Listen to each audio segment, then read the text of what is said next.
you're here today and you've been betrayed or hurt by somebody who says, I love you. And you put your confidence and your faith in that person. And you thought they'd never leave your side. They'd always be there, friends to the end, but they're not here today. And you look around and think, can I not trust anybody? Does nobody care? Why has this happened to me? Maybe divorce, separation, whatever it is, and it's dark. I want to talk to a teenager this morning that's struggling. The other girls at school make fun of you. They pick on your looks or your weight or your personality. Nobody wants to hang around you. You go home and cry yourself to sleep. You look on your social media and nobody likes what you put out there. And it seems like you're the oddball, a black sheep, even in the youth group at church. And everything's dark. Or the young man that hasn't found himself yet, doesn't seem to fit in, doesn't know what he wants to do. He doesn't like to catch the ball or shoot the hoops. He might not get the best grades. It's a little odd. The girls don't look at him like they might look at another. And you think, where am I at in life? And everything seems dark. I want to talk to a young couple this morning. A year ago when you were dating, you were in love. And then you got married and found out with marriage comes bills.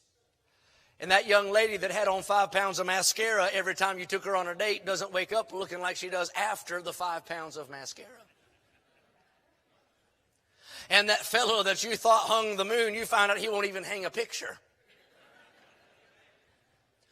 And now you're wondering, how are we going to pay our rent? How are we going to make the ends meet? We're driving this car that breaks down every other day. We're living on the wrong side of the tracks because we can't afford anything else. And there's stress there in that relationship. And everything seems dark. I want to talk to the senior today that's alone in a quiet house. And you've buried your wife. And you've buried your husband. And your grandchildren don't call. And your child doesn't seem to care. And you come to church and get fellowship. But all week long you sit there by yourself and everything is dark. Lastly, I want to talk to the one today that you don't know what would happen to you if you died, that you have no peace in your heart, you have no solace for your soul. You have come here today and yet you do not know that you're ready to meet God, and you're nervous and you're worried and you're scared and you're convicted and you just don't know what happens if death came knocking today. Where will I spend eternity? And you've tried everything else. You've talked to this one and that one.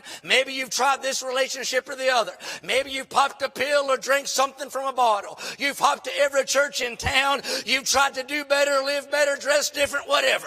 And yet you still feel dark and empty on the inside. I want to talk to you and say that the prescription for all of those today, all of us in this room, is the same thing that Bartimaeus did that day in Jericho. I want to challenge you to cry out in your darkness, to trust that there is a God on the other side who is on the throne, and he knows who you are, and he knows where you're at, and he knows what you're facing, and his ears are open and his hands are outstretched. And if you and I will cry, if you'll cry from your despair, and you cry from your discouragement, and you cry from the letdown, and you cry from the betrayal, and you cry from that lost condition, there is a God who is faithful and true.